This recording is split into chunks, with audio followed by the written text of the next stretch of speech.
Legend of the Great Sage, Chapter 831.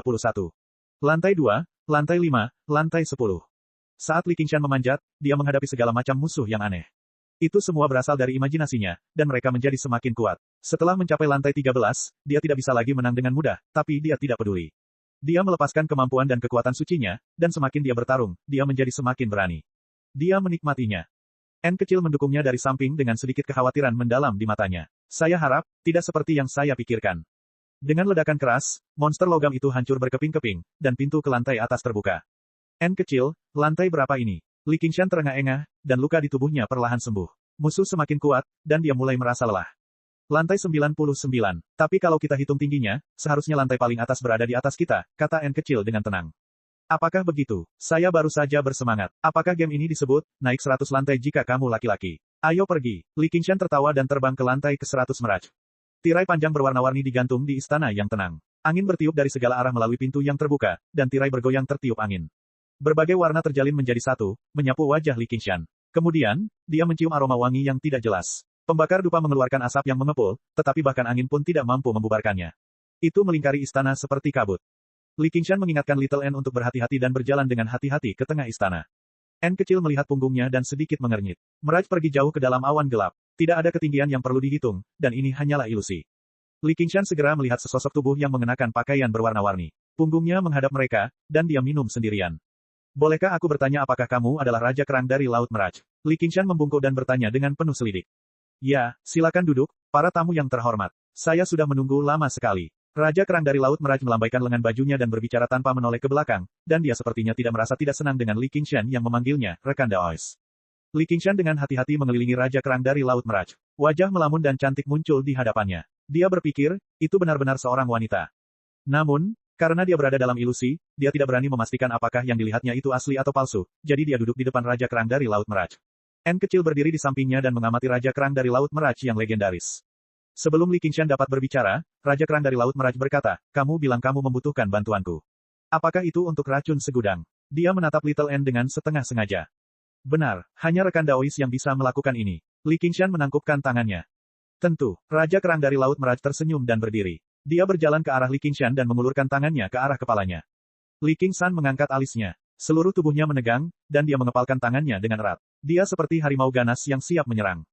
N kecil tiba-tiba menekan bahunya. Li Qingshan sedikit terkejut, tetapi karena percaya padanya dan fakta bahwa penyuruh tidak memperingatkannya, dia duduk diam. Tangan Raja Kerang dari Laut Meraj menyentuh dahi Li Qingshan dengan sangat lembut, seolah-olah dia telah mencapai genangan air. Itu menciptakan riak warna-warni, dan kemudian dia mengeluarkan nas Chen Sol berwarna hijau tua yang seperti batu giok. Jiwa yang baru lahir yang tampak seperti bayi menutup matanya rapat-rapat dan tertidur lelap. Ia tidak menolak sama sekali. Li Qingshan menyentuh dahinya yang tidak terluka dan terkejut. Ini pada dasarnya sulit dipercaya. Sesuatu yang bahkan dianggap merepotkan oleh Raja Pohon Beringin telah diselesaikan dengan mudah olehnya. Setiap orang memiliki spesialisasinya masing-masing. Raja Kerang dari Laut Meraj sepertinya membaca pikiran Li Qingshan dan berkata sambil tersenyum. Dia duduk lagi dan mengangkat cangkirnya ke arahnya dari jauh. Terima kasih kawan. Li Qingshan sangat gembira di dalam hati. Dia juga mengangkat cangkirnya, hendak meminum semuanya.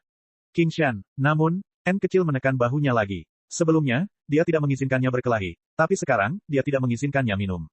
Li Qingshan memandang N kecil dengan heran. N kecil membungkuk ke arah Raja Kerang dari Laut Meraj. Terima kasih atas keramah tamahannya, Tuan. Masih ada urusan yang harus kita selesaikan, jadi sudah waktunya kita berangkat. Kamu masih harus minum. Raja Kerang dari Laut Meraj mengutak-atik jiwa leluhur racun segudang yang baru lahir saat senyumnya berkedip. Haha, masih ada peluang di masa depan, tapi kami memang punya urusan mendesak yang harus diselesaikan. Terima kasih kawan, kami pamit dulu. Li Qingshan juga merasakan ada sesuatu yang tidak beres, jadi dia berdiri. Pada saat ini, penyuruh sebenarnya mengeluarkan peringatan keras, tapi sebelum dia bisa merespon, dia merasa pusing. Tiba-tiba, dia melihat kuali dupa di sekelilingnya. Ada racun di dalam asapnya. Namun hal tersebut tidak seharusnya terjadi. Bahkan racun leluhur racun segudang pun tidak dapat membunuhnya, apalagi asap tidur. Tubuhnya bergoyang, dan dia duduk kembali, berbaring di atas matras, dan tidur nyenyak. Tapi tidak apa-apa jika kamu tidak meminumnya. Raja Kerang dari Laut Meraj mencicipi alkohol secara perlahan. Wajahnya tiba-tiba kabur seolah dipisahkan oleh lapisan kaca buram yang tebal. Bahkan suaranya menjadi kabur, sehingga tidak mungkin membedakan jenis kelamin atau usianya. Hanya matanya yang masih jernih. Berbagai warna berputar dan beriak di dalamnya seperti kaleidoskop, menatap Little N. Apa yang sedang Anda coba lakukan? N kecil berdiri di depan Li Qingshan dengan pedang di tangan, sama sekali tidak terpengaruh oleh asap yang tertidur. Kamu sungguh aneh. Hehe, tidak bisakah kamu menebak apa yang aku coba lakukan? Bagaimana tempat yang berbahaya seperti Laut Meraj memungkinkan orang untuk datang dan pergi dengan bebas. Bahkan dia menolak untuk percaya bahwa semuanya akan sesederhana itu. Dia selalu waspada, jadi jelas tidak sesederhana itu. Dikatakan bahwa saya menciptakan ilusi ini untuk memangsa para kultivator. Raja Kerang dari Laut Meraj menjilat bibirnya. Apakah karena itu yang dia pikirkan? Hal yang paling dikhawatirkan oleh Little N akhirnya terjadi. Alasan mengapa kelahiran jiwa leluhur racun segudang dapat diselesaikan dengan begitu mudah adalah karena indoktrinasi Raja Pohon Beringin selama sebulan, yang meyakinkan Li Qingshan bahwa Raja Kerang dari Laut Meraj akan membantunya. Namun, mengetahui tentang wajah sebenarnya dari Laut Meraj dan hasil ramalan yang tidak menyenangkan membuatnya meningkatkan kewaspadaan dan mengembangkan permusuhan. Setelah pertempuran di 100 lantai, permusuhan ini semakin bertambah. Di dunia nyata, pemikiran ini bukanlah apa-apa. Bahkan orang tua, saudara kandung, teman, dan suami istri pun sering kali memusuhi. Tidak apa-apa asalkan tidak meletus. Namun, ini adalah ilusi yang mencerminkan hati manusia, dan Raja Kerang dari Laut Meraj terlalu kuat dan aneh. Pernahkah kamu mendengar pepatah bahwa ilusi muncul dari hati? Raja Kerang dari Laut Meraj tersenyum. Dia tidak memperlakukanmu sebagai musuh. N kecil takut memberitahu Li Qingshan tebakannya karena dia takut dia akan mengembangkan permusuhan yang lebih besar, yang akan membuat perjalanan itu semakin berbahaya. Kalau tidak, dia pasti sudah mati, kata Raja Kerang dari Laut Meraj perlahan. Para kultivator yang mati di Laut Meraj telah memperlakukan Raja Kerang di Laut Meraj sebagai musuh karena mereka percaya pada pandangan arus utama. Hasil dari pertempuran melawan Raja Daemon kesengsaraan surgawi ketiga dalam ilusi jelas tidak perlu dikatakan lagi. Apa yang kamu inginkan? N kecil tahu bahwa bertarung tidak ada gunanya, jadi dia menyimpan pedangnya dan membiarkan Li Qingshan berbaring dengan kepala di pangkuannya. Chapter 832. Raja Kerang dari Laut Meraj menyodok jiwa leluhur racun segudang dengan ujung jarinya. Musuh yang dianggap menyusahkan oleh Li Qingshan saat ini sedang tidur, sehalus bayi sungguhan. Di dunia Laut Meraj ini, Raja Kerang adalah penguasa mutlak. Entah itu alkohol beracun atau asap yang membingungkan, itu hanyalah perantara. Apa yang benar-benar berpengaruh adalah kekuatan luar biasa dari Raja Kerang dari Laut Meraj. Tidak peduli betapa hati-hatinya Li Qingshan, dia bisa menariknya ke dalam mimpi hanya dengan sekejap mata. Aku bersedia memimpikannya mimpi ini untuknya, kata N kecil kepada Raja Kerang dari Laut Meraj sambil menggendong kepala Li Qingshan. Sedekat apapun kamu, ada beberapa hal yang tidak bisa tergantikan. Semula aku ingin memberimu mimpi juga, tapi sayang hatimu kosong. Tidak ada yang bisa direfleksikan, apalagi mimpi buruk. Mimpi buruk, kata N kecil. Ya ampun, sepertinya aku sudah mengeluarkan kucing itu dari dalam tas. Raja Kerang dari Laut Meraj menjulurkan lidahnya dan menutup mulutnya sambil terkikik. Baru saja, citranya yang tenang, anggun, dan mulia tiba-tiba runtuh. Dia seperti anak kecil yang berhasil membuat lelucon, tapi wajahnya tetap buram sepanjang waktu seolah terus mengalir dan berubah di antara wajah-wajah itu. N kecil memahami bahwa gambarannya ini, bahkan cara dia berbicara dan melakukan sesuatu, sebagian besar berasal dari imajinasi Li Qingshan. Baru sekarang setelah Li Qingshan tertidur barulah dia perlahan-lahan menampakkan wajah aslinya. Orang biasa tidak dapat melihat wajah asli ini, karena ketika orang berinteraksi dengan orang lain, tidak dapat dihindari bahwa mereka mempunyai prasangka dan ilusi. Keberadaan Raja Kerang di Laut Meraj itu sendiri akan terdistorsi dan terpengaruh, sama seperti setiap orang melihat lautan Meraj yang berbeda. Raja Kerang dari Laut Meraj juga memiliki 1000 wajah. Hanya N kecil yang mempraktikkan jalan tulang putih dan keindahan luar biasa, tidak berwarna dan tanpa diri, tanpa perasaan dan tanpa bentuk. Gambar Raja Kerang dari Laut Meraj tidak dapat menerima dukungan dari kesan dan imajinasi, itulah sebabnya dia menampilkan wajah asli, yang tidak memiliki wajah tetap. Mereka menghela nafas dalam hati, sungguh keberadaan yang aneh. Baiklah, mimpinya sudah terbentuk. Ayo, kita lihat. Ayo minum. Raja Kerang dari Laut Fatamorgana tersenyum dan menunjuk ke kepala Li Qingshan dari jauh. Kepala Li Qingshan bersinar terang, dan atap di atasnya tiba-tiba berubah menjadi gas tidak berwarna dan transparan. Di bawah penerangan cahaya, ia bersinar dengan segudang warna dan secara bertahap mengembun menjadi gambar yang tergantung di langit. Pasir kuning tak berbatas terhampar. Pohon poplar, kota kuno, reruntuhan, dan tembok rusak membentuk pemandangan yang sunyi. Li Qingshan berdiri di atas gundukan pasir, ini adalah laut fantasi. Di sampingnya, N kecil menjawab, itu pasti hanya ilusi. Mimpi buruk ini sepertinya sangat istimewa. Clam King of Merajsi menyaksikan pemandangan itu dengan penuh minat. Ini, N kecil mendongak. Mimpi buruk ini sepertinya tidak berbahaya sama sekali. Raja Kerang dari Laut Meraj membalas dengan sebuah pertanyaan, tahukah kamu emosi apa yang paling primitif, terdalam, paling bertahan lama, dan paling kuat dalam hati seseorang? Cinta, tentu saja, ini bukanlah jawaban Little N. Sebaliknya, itu adalah seorang gadis muda yang melompat keluar dari tubuh Raja Kerang dari Laut Meraj. Dia menangkupkan tangannya dan menunjukkan ekspresi kerinduan. Menyala, tapi tidak bertahan lama. Raja Kerang dari Laut Meraj menggelengkan kepalanya. Gadis muda itu memucat. Persahabatan. Seorang pria berterus terang dengan janggut yang tidak terawat melompat keluar dari tubuh Raja Kerang dari Laut Meraj. Kaisar Putih masih memegang pedangnya ketika dia mengetahuinya. Raja Kerang dari Laut Meraj melambaikan tangannya dengan jijik. Pria itu terdiam. Kekerabatan, kata seorang nenek tua berambut putih dengan ekspresi penuh kebajikan. Ibu yang penuh kasih sayang adalah hal biasa, tetapi anak laki-laki yang berbakti sulit ditemukan. Raja Kerang dari Laut Meraj menghela nafas. Nenek tua itu diam-diam menitikkan air mata. Kebencian, kata pemuda sinting itu dengan muram. Hal-hal yang dibuat-buat, pikiran, orang bijak itu mengelus jenggotnya yang panjang. Omong kosong. Angka-angka melompat keluar satu demi satu dan memberikan jawaban yang berbeda. Mereka semua ditolak oleh Raja Kerang dari Laut Meraj dan diam-diam mundur. Mereka berbicara pada diri mereka sendiri, mengarahkan dan bertindak seolah-olah mereka gila. Mimpi. N kecil tiba-tiba berkata. Raja Kerang dari Laut Meraj berhenti sejenak dan tersenyum. Menarik, tapi masih belum benar. Meskipun setiap orang bermimpi, mimpi itu rapuh seperti gelembung, dan itu hanyalah hiasan dari hasrat. Keinginan rumit ini bahkan tidak layak untuk disebutkan dibandingkan dengan jawaban yang benar dan satu-satunya. Petik 2. N kecil tidak berkata apa-apa. Itu ketakutan. Suara Raja Kerang dari Laut Meraj bergetar. Dia merentangkan tangannya dan meraung ke langit. Lalu, dia memeluk bahunya dan berlutut di tanah. Sosok-sosok di sekelilingnya menunjukkan ekspresi ketakutan dan menghilang. Takut tidak dapat memperoleh, takut kehilangan, takut hidup, takut mati. Takut maju dengan gagah berani karena takut ragu-ragu karena takut berteriak karena ketakutan, ketakutan akan keheningan adalah karena ketakutan, semua makhluk hidup memiliki ketakutan di dalam hati mereka. Di balik setiap tindakan ada ketakutan. Kegagalan akan menimbulkan ketakutan yang lebih besar, dan kesuksesan akan menimbulkan ketakutan baru. Takut, takut, takut. Petik 2. Suara Raja Kerang dari Laut Meraj perlahan-lahan melemah. Dia meringkuk di tanah dan menangis terseduh-seduh seperti anak kecil yang ketakutan. Sangat menakutkan. Terus, kata N kecil, Raja Kerang dari Laut Meraj melompat. Seolah-olah penampilannya tadi hanyalah mimpi. Dia menunjuk pantulan di langit dan berkata, ini bukan mimpi buruk biasa.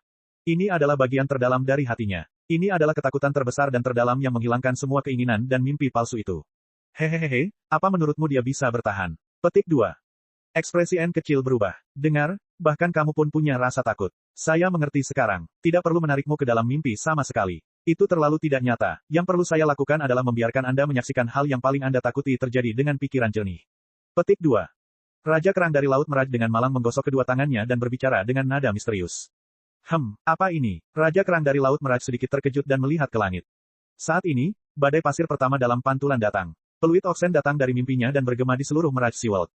Mimpi macam apa ini? Apakah dia takut setengah mati pada banteng ini? Petik 2. Raja Kerang dari Laut Meraj merasa bingung. Meskipun dia bisa menciptakan mimpi, dia tidak bisa menguraikan setiap detailnya. Dia buru-buru berusaha mempertahankan mimpinya. Segera, Oksen menghilang ke dalam badai pasir. Li Qingshan menemukan pilar batu, tetapi dia tidak dapat menemukan jejak N kecil. Sepertinya banteng itu tidak takut, tapi simbol yang kuat. Baginya, keajaiban yang tidak biasa hampir menghancurkan mimpinya. Tapi bukankah fantasi ini terlalu nyata? Petik 2. Raja Kerang dari Laut Meraj menghela nafas. Dia merasa agak aneh mengatakan ini. Bagaimanapun, dia telah melihat ilusi mimpi yang paling aneh dan mempesona. Bahkan kota modern yang dibayangkan Li Qingshan hanya sedikit mengejutkannya. Lihat, pertunjukan sebenarnya akan datang. Sekarang dia kehilanganmu, dia hanya bisa bergerak maju sendirian di gurun pasir.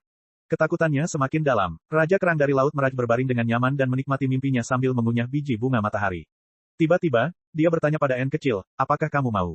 N kecil mengabaikannya dan menatap Li Qingshan yang melewati badai pasir. Kebingungan di wajahnya menjadi semakin berat. Dia merasakan sedikit sakit di hatinya yang terbentuk dari kekuatan sihir.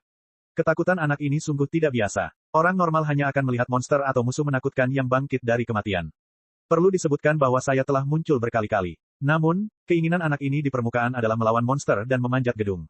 Dia pada dasarnya adalah seorang maniak pertempuran. Dengan kata lain, dia tidak takut melawanku. Berani sekali. Tapi itu masih sama. Ketakutan adalah emosi paling primitif dan terdalam di hati seseorang. Tidak ada pengecualian, jadi terimalah nasibmu.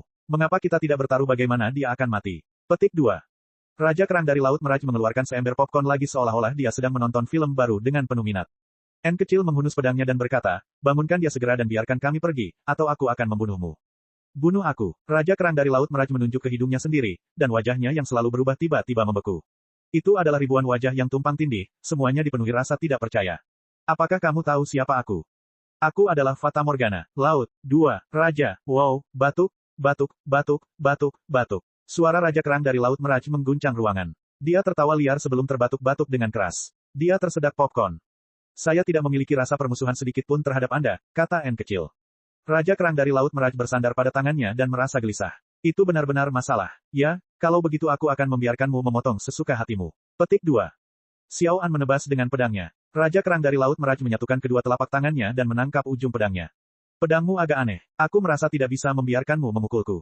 Di dunia Laut Meraj, dengan kekuatan Raja Kerang dari Laut Meraj, bahkan jika leluhur racun segudang menyerang dengan kekuatan penuh ketika dia dalam kondisi puncak, dia tidak akan mampu melukai sehelai rambut pun di Raja Kerang dari Laut Meraj. Dia sudah cukup beruntung bisa melarikan diri dari Laut Meraj. Namun, pedang pembunuh Buddha bukanlah harta karun misterius. Ia memiliki kekuatan unik, yang bahkan membuat Raja Kerang dari Laut Meraj merasakan sedikit bahaya. N kecil mencoba menarik pedang pembunuh Buddha, tetapi pedang itu tidak bergeming. Api samadhi tulang putih berwarna putih pucat menyala di matanya, dan tasbih tengkorak menyelinap ke tangannya. Menyerah. Jika kamu telah mengalami kesengsaraan surgawi ketiga, aku juga akan merasa takut, tetapi saat ini, kamu sama sekali bukan lawanku. Jika ini terus berlanjut, hati kosongmu akan mengembangkan permusuhan sejati atau bahkan niat membunuh terhadapnya. Pada saat itu, kamu juga akan berada dalam bahaya. Raja Kerang dari Laut Meraj berkata dengan tegas, seperti peringatan, tapi juga seperti bujukan. Warna matanya berubah, menunjukkan sikap Raja Daemon tertinggi. Dia bahkan lebih kuat dari yang dibayangkan Li Qingshan. Namun, N kecil mengabaikannya. Lepaskan dia, lihat, dia akan mati. Dia akan mati. Melihat ke belakang, jangan lewatkan bagian yang paling menarik. Raja Kerang dari Laut Fata Morgana menunjuk ke pantulan di langit dan berseru seolah dia sedang mengalami kejang. N kecil tiba-tiba berbalik. Li Qingshan telah pingsan di gurun putih dan perlahan-lahan terkubur oleh pasir putih. Di saat yang sama, auranya menjadi sangat lemah. Dia tidak terluka sama sekali, tapi dia diambang kematian. N kecil menerjang dan mengguncangnya dengan keras, sambil berteriak, Qingshan. Bangun, itu hanya sebuah mimpi. Petik 2. Refleksi dalam mimpi itu benar-benar memudar ke dalam kegelapan. Sudah berakhir. Ini adalah mimpi yang sangat indah, yang membuat seseorang terkagum-kagum. Itu membuat seseorang merasa bahwa mereka yang memimpikannya monster dan musuh dalam mimpi buruknya pada dasarnya adalah pengecut yang lemah. Ini adalah mimpi buruk yang benar-benar layak untuk disaksikan, tapi itu membuktikan kepada kita sekali lagi bahwa bahkan orang-orang yang berani dan tak kenal takut pun sebenarnya memiliki ketakutan besar yang tersembunyi di dalam hati mereka, dan ketakutan dapat membunuh. Raja Kerang dari Laut Meraj berdiri dan memperkenalkan mimpinya kepada penonton yang tidak ada. Dia pertama-tama memuji, lalu menghela nafas, dan akhirnya menjawab dengan senyuman. Namun pada saat ini, pantulan dalam mimpinya kembali menyala, dan Raja Kerang dari Laut Meraj tiba-tiba berbalik. Kenapa belum selesai? Bukankah itu ketakutan terbesarnya saat ini? Petik 2. Ketika Li Qingshan terbangun dari kandang sapi dalam mimpinya, Raja Kerang dari Laut Meraj tercengang. Mulutnya ternganga tanpa mempedulikan citranya, dan biji melon di tangannya berserakan di tanah. Chapter 833. Qingshan. N kecil melihat Li Qingshan mengerutkan alisnya saat tidur, seolah dia sangat kesakitan. Raja Kerang dari Laut Meraj duduk kembali. Dia tidak lagi ceroboh. Sebaliknya, dia duduk tegak dan diam, menatap pantulan mimpi di langit. Li Qingshan mondar-mandir dalam mimpinya. Pemandangan dalam mimpinya tidak lebih dari sebuah desa biasa sepanjang waktu, tapi dia menunjukkan ketakutan yang mengerikan. Dia bertanya pada N kecil, di mana ini? Crouching Ox Village, tempat dia dilahirkan. N kecil melirik ke arah Raja Kerang dari Laut Meraj. Dengan kata lain, ini terjadi 20 tahun yang lalu, ini benar-benar seperti yang kuduga, jadi ini adalah ketakutan terbesarnya, ini bukan rasa sakit dan kematian, bukan melupakan segalanya dan mati sendirian, tapi ketakutan, bahwa ini semua adalah sebuah mimpi. Suara Raja Kerang dari Laut Meraj sedikit bergetar. N kecil merasakan ketidaknormalannya dan berkata sambil berpikir, karena kamu mengatakan bahwa semua makhluk hidup memiliki ketakutan di dalam hati mereka, maka itu sama saja. Apa ketakutan terbesar dan terdalammu, Raja Kerang dari Laut Meraj? Raja Kerang dari Laut Meraj menghela nafas dan tidak menjawabnya secara langsung. Saat ini, aku benar-benar ingin membangunkannya, tapi ini bertentangan dengan prinsip keberadaanku, jadi dia pasti sudah mati. Dalam beberapa milenium terakhir, para pembudidaya yang secara tidak sengaja memasuki Laut Meraj dan kemudian tenggelam dalam mimpi buruk mereka bahkan mungkin tidak mampu menghadapi ketakutan terbesar mereka sebelum mereka dibunuh oleh monster dalam mimpi buruk mereka. Namun melalui keberaniannya yang luar biasa dan tidak takut mati, ia berhasil bertahan hingga saat ini, memasuki mimpi buruk yang lebih dalam lagi. Namun, ia terpaksa menghadapi ketakutan terbesarnya. Ini sudah menjadi simpul yang tidak bisa dipecahkan. Tidak ada yang bisa mengalahkan ketakutan terbesar mereka. Tidak seorang pun. Semakin besar keberanian, semakin dalam ketakutannya. Ini adalah emosi yang paling primitif, terdalam, paling bertahan lama, dan paling kuat. Itu selalu menjadi landasan kemauan. Aku tidak percaya, kata N kecil dengan keras kepala. Baiklah, mari kita tunggu dan lihat. Raja Kerang dari Laut Meraj tidak lagi puas hanya menonton dari pinggir lapangan. Sebaliknya, dia langsung terjun ke dalam mimpi Li Qingshan. Saat dia menatap Li Qingshan yang sedih, dia tidak bisa menahan diri untuk tidak menghela nafas dalam hati. Dia bahkan merasakan sedikit antisipasi. Dalam refleksi mimpinya, Li Qingshan menggali batu putih dari halaman belakang sang penyihir dan duduk di sana sepanjang malam. Kemudian, dia keluar kamar dan menuju ke sumur. Apakah ini akhirnya berakhir? Melalui mata penduduk desa, Raja Kerang dari Laut Fata Morgana menatap Li Qingshan yang sedih di dekat sumur cahaya bulan. Dia hanya bisa menghela nafas. Jika itu mimpi biasa, bunuh diri memang salah satu cara untuk melarikan diri. Namun, kematian dalam mimpi buruk terdalam ini hanyalah jalan buntu. Bahkan jiwa pun akan hancur dan kemudian dicerna oleh Fata Morgana. Legenda jalur budidaya Laut Selatan tidak sepenuhnya salah. Namun, Li Qingshan berdiri dan berjalan keluar desa. Raja Kerang dari Laut Meraj tercengang, begitu pula seluruh penduduk desa. Kakak Li dan kakak ipar Li ingin maju dan menghentikannya, tapi Raja Kerang dari Laut Meraj menghentikan mereka. Dia tidak ingin menimbulkan masalah lagi. Dia ingin melihat apa yang ingin dilakukan pria ini. Terlebih lagi, ketika pria ini memutuskan untuk pergi, bagaimana bisa pria dan wanita desa menghentikannya? Ketika Li Qingshan berdiri di depan toko daging di kota dan menatap kepala sapi itu dengan bingung, Raja Kerang dari Laut Meraj melihat melalui mata tukang daging dan melihat ini. Kamu masih menolak menyerah dan ingin memastikannya. Kerbau ini sangat berarti bagimu. Ini pada dasarnya adalah pilar dukungan yang Anda tidak dapat hidup tanpanya, tetapi Anda dapat melihatnya sekarang. Keajaiban, tidak ada. Mimpi, juga tidak ada. Anda harus menyerah sekarang. Kembalilah ke desa Craching Oxmu. Petik 2. Namun, Li Qingshan memanggul kepala sapi itu dan berjalan ke kejauhan. Raja Kerang dari Laut Meraj menatap sosoknya yang sedang surut dan menunjukkan ekspresi aneh. Apa yang kamu inginkan? Anda masih belum tahu, tapi semua perjuangan sia-sia. Petik 2. Sebagai hasilnya, dia mengikutinya, memperhatikan saat dia mondar-mandir di labirin tanpa jalan keluar untuk mencari mimpi yang tidak ada sama sekali. Dia kecewa berkali-kali, tapi dia tidak pernah merasa putus asa. Dia dicobai berkali-kali, namun dia tidak pernah berhenti. Tanpa sadar, dia menemaninya melewati beberapa dekade mimpi ini. Akhirnya, suatu hari, dia berhenti dan melihat ke belakang. Bayangan kematian memenuhi udara. Dia juga bisa merasakannya dengan jelas. Setelah berpikir sejenak, dia tertawa keras dan mengucapkan kata-kata terakhirnya. Menyesallah, itu sangat menggemparkan, membuat Raja Kerang dari Laut Meraj tertegun. Dia bergumam pada dirinya sendiri, dia benar-benar mengalahkan mimpi buruk ini. Tidak, ini bukanlah sebuah kemenangan, juga tidak ada kemungkinan untuk menang. Dia hanya bertahan sepanjang waktu tanpa mengakui kekalahan, bahkan sampai saat-saat terakhir dalam hidupnya. Hehe, sungguh metode yang sangat bodoh. Samar-samar, dia seperti melihat seekor kerbau yang gigih. Kekuatan besar iblis kerbau tenggelam dalam lumpur. Mungkin hidup adalah kegigihan yang tidak berarti, tetapi kegigihan itu sendiri adalah kesia-siaan terbesar. Mungkin tidak ada saudara sapi, tidak ada N kecil, tidak ada 9 surga di dunia ini, tetapi bahkan jika dia telah melupakan beberapa hal dan kehilangan berbagai kemampuan ilahi dari 9 transformasi iblis dan dewa, ada roh yang telah terukir dalam-dalam, di tempat yang bahkan lebih dalam dari rasa takut. Mungkin dia tidak akan pernah bisa mengalahkan rasa takut, tapi ini tidak akan menghentikannya untuk terus berjuang. Melenguh, mimpi itu hancur. Kupu-kupu terbang menembus kegelapan tanpa batas, menari dengan warna yang tak terlukiskan. Mereka mengalir dengan warna-warna yang tak terlukiskan dan mewarnai tirai hitam. Setelah panggilan Little N, Li Qingshan terbangun dari mimpinya. Dia perlahan membuka matanya dan menatap wajah gembira Little N. Pintu ingatannya langsung terbuka, dan segala jenis bahasa, suara, dan gambar muncul keluar. Kepalanya terasa seperti pecah, dan dia sangat kelelahan, tapi dia juga merasakan kegembiraan yang tak terlukiskan.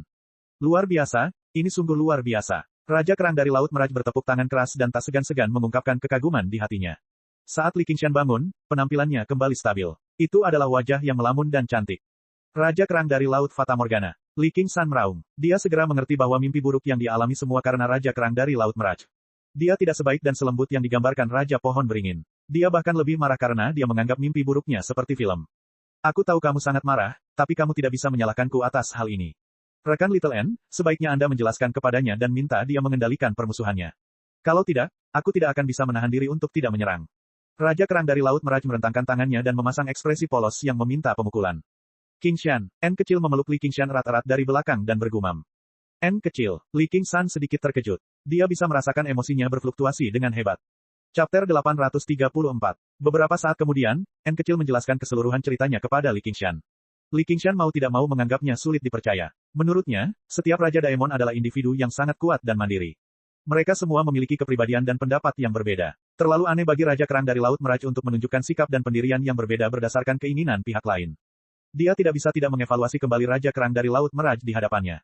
Eksistensi macam apa dia? Tebakan awalnya bahwa dia terjebak oleh cinta pada dasarnya hanyalah sebuah lelucon. Lalu kenapa dia menghabiskan seluruh hidupnya mengembara di Laut Selatan? Ini semua milikku, N kecil hendak meminta maaf ketika Li Qingshan memotongnya. Apa? Tidak ada apa-apa, N kecil menundukkan kepalanya. Lebih tepatnya begitu, rasanya sudah bertahun-tahun berlalu, tapi jangan kira aku tidak ingat apa yang kukatakan. Li Qingshan tersenyum. Namun, hal ini juga menjelaskan mengapa Raja Pohon Beringin tidak mengatakan yang sebenarnya. Begitu dia mengetahui bahwa Raja Kerang dari Laut Meraj adalah monster seperti ini, mustahil baginya untuk tidak meningkatkan kewaspadaannya. Akan sangat sulit baginya untuk menangani kelahiran jiwa leluhur racun segudang dengan lancar. Namun, masih banyak lika-liku pada akhirnya, dan itu masih belum berakhir, bahkan orang buta pun bisa merasakan permusuhannya yang mendalam, apalagi Raja Kerang dari Laut Meraj yang bisa membaca pikiran. Entah perubahan apa yang akan terjadi, tapi dia tidak pernah takut dengan tantangan. Ia berkata pada Raja Kerang dari Laut Fata Morgana, dengan kata lain, aku sendiri yang meminta semua ini. Itu sama sekali bukan salahmu. Hehe, kamu tidak bisa menyalahkan cermin kalau kamu jelekkan. Raja Kerang dari Laut Meraj tersenyum bagaikan bunga. Kalau begitu, sekarang semuanya telah terjadi, bisakah kamu melepaskan kami? Li Qingshan menenangkan diri dan mengendalikan niat bertarungnya. Tidak, kata Raja Kerang dari Laut Meraj dengan tegas. Benar-benar, Li Qingshan menyipitkan matanya. Sepertinya, kali ini mereka tidak mungkin bisa bersahabat, tapi bagaimana dia bisa mengalahkan Raja Kerang dari Laut Meraj?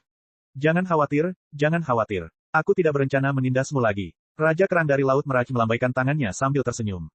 Penindasan, Li Qingshan mengerutkan kening. Dia jelas-jelas telah dipaksa ke dalam kesulitan, menanggung penderitaan yang belum pernah terjadi sebelumnya, namun sebenarnya itu hanya penindasan. Benar-benar tidak menyenangkan. Meski disebut bullying, namun sebenarnya sangat bermanfaat bagi Anda.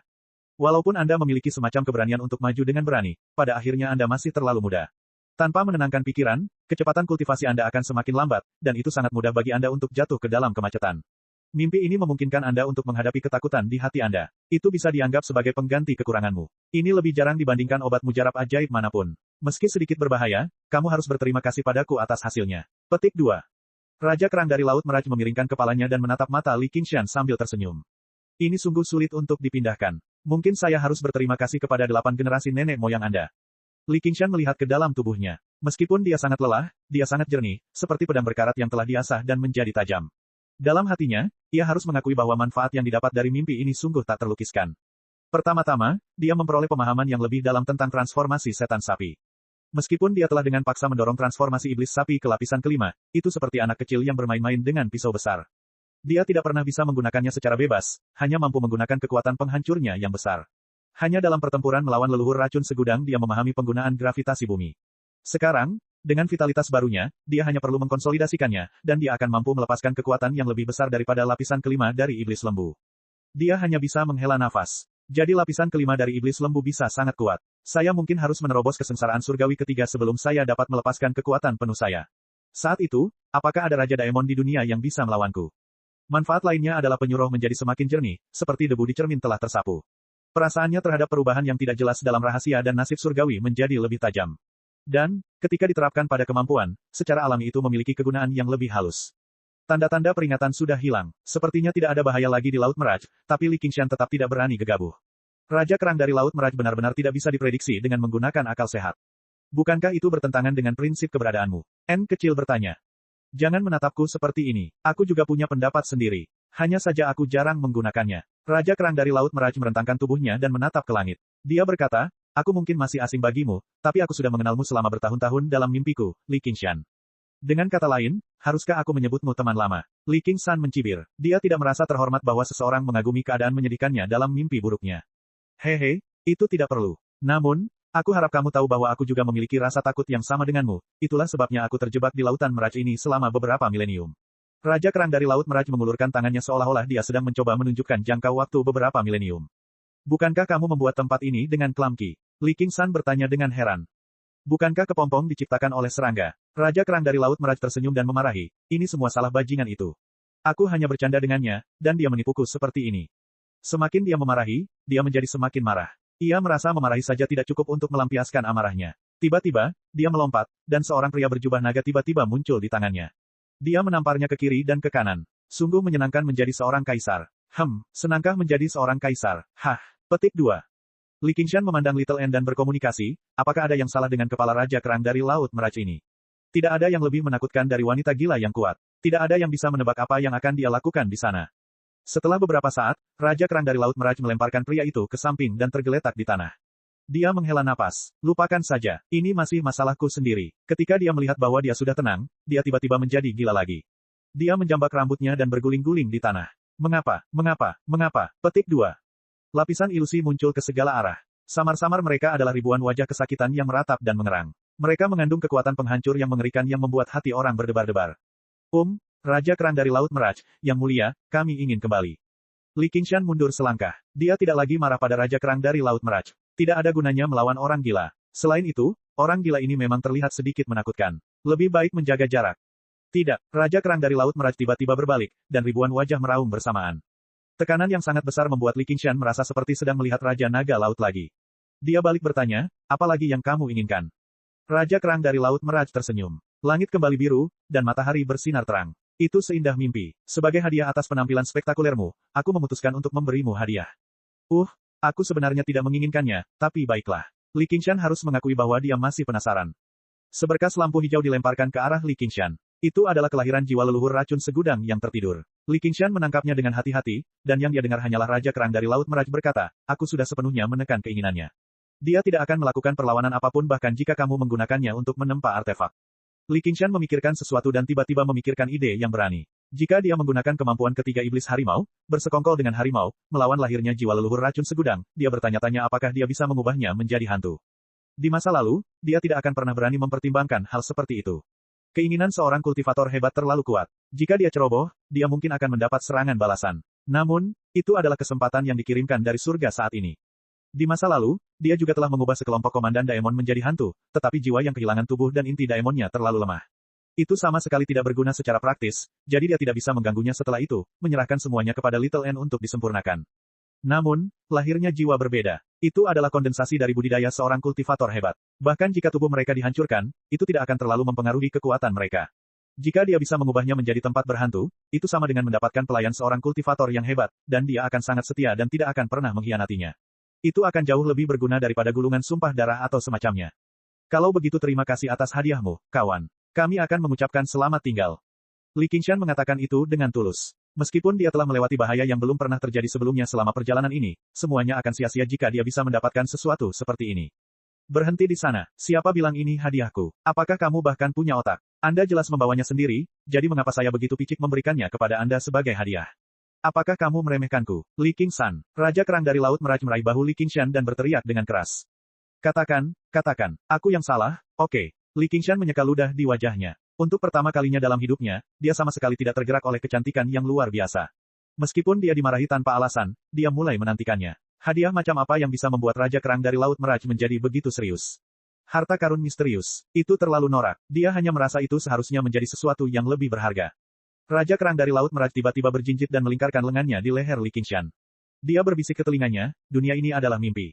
Hangat, harum, dan harum. Pada saat itu, Li Qingshan harus mengakui bahwa dia sedikit tergerak, tetapi sebelum dia bisa merasakannya secara detail, Raja Kerang dari Laut Meraj telah pergi. Dia menatap lurus ke arahnya seolah bertanya, bagaimana kabarnya? Hah, Li Qingshan tercengang. Dia menunjuk ke telinganya dan berkata dengan tidak percaya, hadiah yang kamu bicarakan adalah apa yang kamu katakan tadi. Hadiah ini terlalu berat bukan? Tapi aku yakin kamu bisa menanggungnya. Raja Kerang dari Laut Meraj menghela napas lagi. Dia tidak tahan melihatnya lagi, takut dia akan hancur oleh hadiah ini. Kamu bodoh sekali karena mempercayai orang gila sepertiku. Li Qingshan mengangkat kepalanya dan menarik napas dalam-dalam agar dia tidak meledak. Dia menundukkan kepalanya dan mengatupkan kedua tangannya. Aku akan menerima hadiah ini. Bisakah kita pergi sekarang? Raja Kerang dari Laut Meraj tiba-tiba mengulurkan tangan dan meraih hati Li Qingshan. Dengan pengalamannya terakhir kali, Li Qingshan tidak mengelak sama sekali. Ujung jarinya menyentuh dadanya dan menghasilkan riak berwarna pelangi. Setelah itu, dia meraih dan mengeluarkan sebuah benda. Tentu saja, yang dia keluarkan bukanlah hatinya, tapi jimat ilahi ciptaan agung Li Qingshan yang telah disegel sejak lama. Kamu adalah murid sekolah novel, kan? Clam King of Mirage bermain dengan Divine Talisman of Great Creation yang mengalir dengan cahaya warna-warni. Apalagi yang ingin kamu katakan? Jika kamu menginginkan benda ini, aku akan memberikannya padamu, oke. Saya mohon, lakukan perbuatan baik dan biarkan kami pergi. Li Qingshan tidak tahan lagi dengan orang gila ini. Chapter 835. Hah, Li Qingshan terdiam. Dia tiba-tiba mengerti apa yang dia maksud ketika dia mengatakan, dunia ini adalah mimpi. Dia tidak lagi peduli jika dia akan menyinggung perasaannya. Menurutku kamu gila. Ketika kamu berada di dalam mimpi, siapa yang tidak berpikir kamu gila? Katakan padaku, apakah kamu gila? Petik 2. Clam King of Mirage meraih kerah Li Qingshan dan berteriak dengan keras. Tiba-tiba, dia menunjukkan rasa takut dan melihat sekeliling dengan panik. Dia mengangkat tangan untuk menutup mulutnya dan berkata kepada Li Qingshan dengan suara rendah, katakan, apakah ada yang mengawasi kita saat ini? Jika kinerja saya terlalu buruk, apakah saya akan dibunuh? Petik 2. Li Qingshan tanpa sadar melihat sekeliling dan tiba-tiba bereaksi. Dia mendorongnya menjauh. Brengsek, tidak apa-apa jika kamu gila, tapi jangan menulari aku. Katakan padaku, apa yang harus aku lakukan? Clam King of Mirage meraung dan menggenggam Divine Talisman of Great Creation di tangannya. Dengan retakan muncul dan darah merembes ke dalamnya. Aku tidak tahu. Li Qingshan berteriak padanya. Kamu pikir mengatakan kamu tidak tahu saja sudah cukup. Goblok sia. Suara Raja Kerang dari Laut Mirage semakin keras. Bodoh atau pintar, aku mengikuti petunjuk hatiku. Jika suatu hari nanti saya akan terbangun dari mimpi ini, mengapa saya harus khawatir? Jika ini adalah mimpi yang membuat saya tidak dapat terbangun, maka tidak ada lagi yang perlu saya khawatirkan. Petik 2. Li Qingshan tidak menganggap dia adalah orang yang sangat pintar, jadi dia tidak memikirkan hal-hal yang tidak dapat dia pahami. Begitu, orang idiot benar-benar menjalani kehidupan yang lebih mudah. Clam King of Mirage tertegun sejenak dan menghela nafas sambil tersenyum pahit. Jika kamu mengucapkan sepatah kata lagi, aku akan menghajarmu. Li Qingshan marah. Bukannya kamu bisa mengalahkanku. Raja Kerang dari Laut Mirage berkata dengan nada menghina. Baiklah, aku sudah mengatakan apa yang ingin kukatakan. Kita bisa pergi sekarang. Li Qingshan tidak berdaya. Aku sudah memikirkannya selama ribuan tahun, tapi aku masih tidak bisa mengerti. Raja Kerang dari Laut Mirage memandang ke langit dengan linglung dan menghela nafas sambil menutup matanya. Lama kemudian, dia membukanya lagi dan berkata, lupakan. Dia sepertinya terbebas dari beban yang berat. Dalam sekejap, dunia berguncang. Sejauh mata memandang Li Qingshan, kabut yang menyelimuti langit di atas kota menghilang. Gedung-gedung tinggi di bawahnya runtuh, dan orang-orang berteriak ketakutan. Mereka seperti lalat tanpa kepala yang saling bertabrakan. Itu seperti adegan dari film bencana. Gedung pencakar langit setinggi 100 lantai runtuh. Banyak orang menatap kosong pada bayangan yang menyelimuti mereka, lupa untuk melarikan diri. Namun, saat bangunan itu menyentuh tanah, secara diam-diam bangunan itu meledak menjadi gelembung warna-warni yang tak terhitung jumlahnya dengan berbagai ukuran. Baik itu beton bertulang, manusia, atau pepohonan, semuanya berubah menjadi gelembung dan menari-nari di udara. Dalam sekejap mata, kota itu telah lenyap sepenuhnya, hanya menyisakan fata morgana tinggi yang berdiri sendiri. Gelembung melayang ke segala arah, memenuhi seluruh dunia dan meledak di ketinggian. Ilusi itu runtuh, langit biru berputar dan beriak warna. Li Qingshan tiba-tiba menyadari bahwa mereka berada dalam gelembung raksasa. Di luar gelembung, guntur terdengar di kejauhan. Li Qingshan terkejut. Dia bertukar pandang dengan Xiao An. Jangan bilang ini. Pertanyaan terakhir, Li Qingshan. Sosok Raja Kerang dari Laut Meraj berangsur-angsur berubah menjadi ilusi. Dia bertanya, sekarang beritahu saya, apakah saya nyata? Saya tidak tahu, kata Li Qingshan jujur. Dia benar-benar tidak dapat memahami Raja Kerang dari Laut Meraj. Guntur semakin dekat dan keras. Isinya aura menakutkan yang bisa menghancurkan dan menghancurkan segalanya. Tidak diragukan lagi, ini adalah kesengsaraan surgawi keempat. Pemikiran selama ribuan tahun mungkin bukan apa-apa, tetapi bahkan jika dia tidak dapat memperoleh jawaban, dia dapat melepaskan pertanyaan itu. Dia telah memulai kesengsaraan. Dia akan naik ke dunia lain, atau dia akan berubah menjadi debu dalam kesengsaraan petir. Ini adalah waktu untuk mengucapkan selamat tinggal. Baik-baik saja maka, setidaknya ingat namaku, sama seperti kamu mengingat N kecil dan sapi itu. Meskipun kamu memperlakukanku sebagai orang asing, aku akan tetap memperlakukanmu sebagai teman lama, pintar Raja Kerang dari Laut Meraj. Sosoknya menjadi semakin ilusi, seperti ribuan gelembung di belakangnya. Saya akan. Hati Li Qingshan tergerak, dan dia mengangguk dengan serius. Raja Kerang dari Laut Meraj melemparkan jimat ilahi ciptaan agung kembali padanya. Sen Mengdi. Saat dia mengucapkan 3 kata ini, semua gelembung meledak pada saat bersamaan. Setiap ledakan seakan mengulangi 3 kata ini, terpatri dalam di hatinya. Dia tersenyum sedikit dan meledak seperti gelembung. Dari antara warna-warna itu, seekor kupu-kupu yang pernah dilihat Li Qingshan dalam mimpi gelapnya terbang keluar. Ia menari dalam berbagai warna, mengelilingi Li Qingshan 1 kali, dan kemudian terbang ke langit. Warna ribuan pecahan gelembung berkumpul di tubuh kupu-kupu, menyeret pelangi panjang di belakangnya. Ia menembus gelembung terbesar yang disebut Merajsi. Ilusi itu runtuh dan menghilang. Ledakan, petir yang menyengat memenuhi seluruh dunia, namun masih belum mampu menenggelamkan indahnya pelangi. Li Qingshan dan Little N terbang jauh. Yang mereka lihat hanyalah kupu-kupu yang menari-nari di kilat, seringan mimpi. Tampaknya sangat rapuh, tetapi setiap kali sambaran petir kesengsaraan mendarat di atasnya, hal itu akan menghasilkan kerusuhan warna, mewarnai petir kesusahan menjadi pelangi. Kupu-kupu itu terus terbang ke atas, dan seluruh langit diwarnai oleh warna-warna mimpinya, seolah-olah dia terus-menerus bertanya, apakah saya nyata? Apakah saya nyata? Di 9 provinsi tersebut, banyak tokoh yang menghentikan aktivitasnya dan menatap ke arah Laut Selatan. Ekspresi mereka beragam, entah iri, kontemplasi, atau kewaspadaan. Raja Pohon Beringin merenung, dia sebenarnya telah naik. Apakah dia akhirnya memecahkan misteri yang ditinggalkan si untuknya? Untungnya, Qingshan dan yang lainnya baik-baik saja. Awalnya aku mengira itu adalah takdirku, tapi aku tidak pernah berpikir itu akan membantunya, atau haruskah aku katakan, dia yang pertama. Raja Yue Selatan merenung, Raja Kerang dari Laut Meraj adalah salah satu yang terkuat di antara 72 Raja Daemon di masa lalu. Dia terjebak di Laut Selatan karena rencana Kaisar Xia, dan tidak dapat naik lagi bahkan setelah sekian lama. Sekarang dia akhirnya mengalami kesengsaraan, hal itu tidak akan banyak mempengaruhi situasi secara keseluruhan.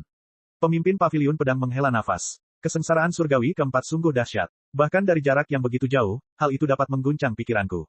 Aku bertanya-tanya kapan aku bisa mengambil langkah itu. Beberapa saat kemudian, ketika gemuruh guntur terakhir memudar, bulan perak menggantung di atas laut dengan tenang. Langit pelangi tetap ada di hati Li Qingshan, menatapnya untuk waktu yang sangat lama. Siapa yang tahu apakah itu karena kekuatan dunia atau karena dia? Mungkin itu keduanya. Dia berhasil, kata N kecil dengan tenang. Tepat ketika Li Qingshan hendak mengatakan sesuatu, sebuah suara yang familiar terdengar dari sampingnya, dia terbang sangat tinggi. Tiba-tiba, dia menoleh, hanya untuk melihat Raja Kerang dari Laut Meraj, Sen Mengdi, menutupi matanya dengan tangannya saat dia menatap ke cakrawala yang jauh. Dia bertindak seolah itu tidak ada hubungannya dengan dia. Bahkan Little N, yang selalu tidak terpengaruh, terkejut. Li Qingshan melirik ke langit sebelum menundukkan kepalanya untuk melihatnya. Dia berkata dengan heran, bukankah kamu? Bodoh sekali. Orang yang naik jelas adalah seekor kupu-kupu. Aku dipanggil Raja Kerang dari Laut Meraj. Apakah menurut Anda kerang dan kupu-kupu itu sama? Kata Sen Mengdi dengan ekspresi menghina. Kenapa kamu tidak? Kita hidup dalam mimpi. Siapa yang tahu apa yang akan terjadi setelah kenaikan? Meskipun ada 6 jalur reinkarnasi, itu mungkin kebohongan besar. Bagaimana jika si pemimpi tidak memimpikannya dunia di luar 9 provinsi, dan itu tempat ini hanyalah kehampaan tanpa mimpi? Bukankah aku pasti sudah mati? Bagaimana aku bisa mengambil risiko seperti itu? Sen Mengdi menjelaskan dengan serius. Tiba-tiba, dia mengerutkan kening. Tidak, kamu tidak boleh mengatakan itu. Itu terlalu tidak sopan. Dia berlutut ke arah langit dan meneriakkan dengan saleh, "Oh Tuan Mimpi yang agung, aku adalah pelayanmu yang setia. Mohon maafkan kekasaranku. Dasar idiot tak berguna, bunuh aku jika kamu punya nyali."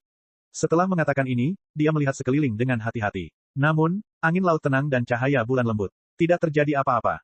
Bibirnya membentuk senyuman puas. Senyuman itu perlahan melebar menjadi tawa histeris. Dia melompat, melambaikan tangannya, lalu melompat dan berlari di permukaan laut. Hahaha, saya yang paling pintar, aku yang terkuat, kalian semua idiot. Petik 2.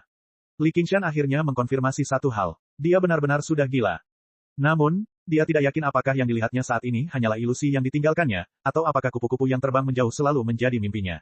Bagaimanapun juga, dia memang telah mengalami kesengsaraan surgawi keempat, dan dia tidak lagi terikat oleh laut Fata Morgana. Memikirkan, wanita super gila, seperti dia saja sudah menakutkan. Setelah menjadi gila, Shen Meng tiba di hadapan Li Qingshan lagi. Dia berjalan melewati ombak, anggun dan tentram, seindah mimpi. Mustahil membayangkan seperti apa dia saat menjadi gila. Dia berkata, "Saya pergi." "Di mana?" Li Qingshan bertanya secara naluriah, tapi dia menyesalinya begitu dia menanyakannya. Apa hubungannya dengan dia? "Provinsi Naga. Aku masih punya hutang yang harus diselesaikan." Shen Mengdi memperlihatkan senyuman dingin dan cekung. Setelah itu, sebelum Li Qingshan bisa berkata apa-apa, dia meledak seperti gelembung dan menghilang. Yang tersisa hanyalah kata-kata terakhirnya, bergema di laut, di bawah bulan, dan di dalam hatinya. Chapter 836. Angin bertiup pelan, dan langit malam yang tak berawan diterangi oleh bulan perak yang luar biasa besarnya.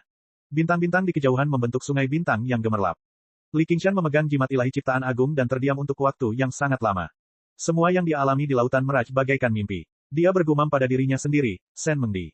Tiba-tiba, dia tersenyum. Mungkin tidak ada yang bisa membayangkan pergolakan seperti apa yang akan ditimbulkan oleh wanita gila ini, yang telah terperangkap di Laut Selatan selama beberapa ribu tahun, ke dunia setelah menjalani kesengsaraan surgawi keempat. Mulai sekarang, Provinsi Naga akan dipenuhi masalah. Tentu saja, bahkan sampai sekarang, dia masih sangat ragu dengan apa yang dikatakannya. Dia merasa seperti dia tersesat terlalu dalam ilusi, itulah sebabnya dia menjadi begitu gila. Dia seperti penulis yang ketakutan setengah mati oleh novel horor mereka sendiri dalam berita dari kehidupan masa lalunya. Namun justru karena keberadaannya yang aneh itulah 9 provinsi tersebut menjadi begitu menarik hingga membuat banyak orang mendambakannya. Baiklah, aku menantikan reuni kita di Provinsi Naga. Namun, ketika saatnya tiba, aku akan menindas kamu dengan kejam. Dia menyimpan jimat ilahi ciptaan besar dan tersenyum. Dia sangat pendendam. Dengan itu, dia melihat sekeliling. Lingkungan sekitar tenang, jadi dia tidak bisa menahan senyum pahit. Wanita gila ini hampir membuatnya kehilangan akal sehatnya. Dia hanya merasa dia bisa muncul kapan saja. Qingshan, lihat, apa itu? N kecil tiba-tiba menunjuk ke selatan.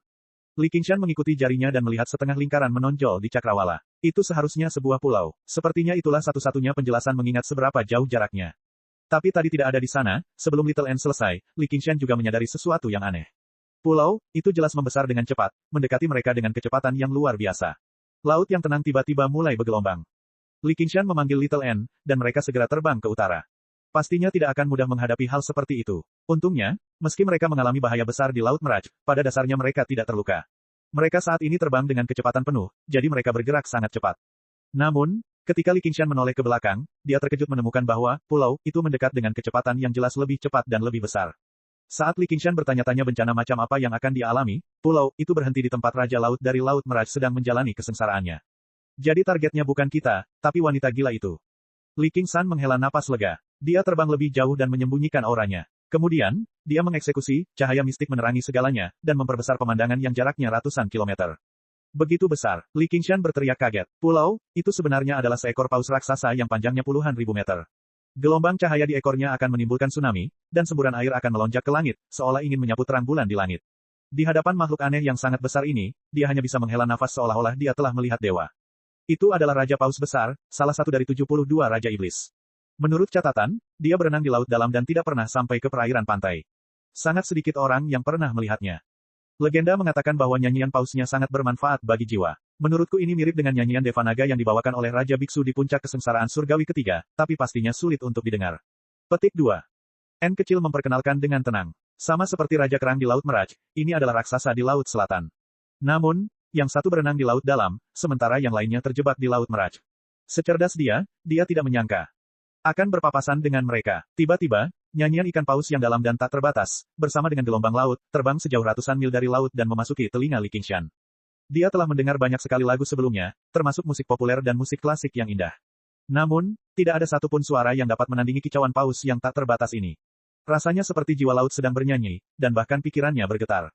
Nyanyian paus datang secara bergelombang, masing-masing lebih tinggi dari sebelumnya. Li Qingshan memejamkan mata dan mendengarkan, merasakan luasnya laut. Pikirannya yang lelah perlahan-lahan menjadi tenang. Segala sesuatu yang dia alami di laut meraj bagaikan awan yang lewat.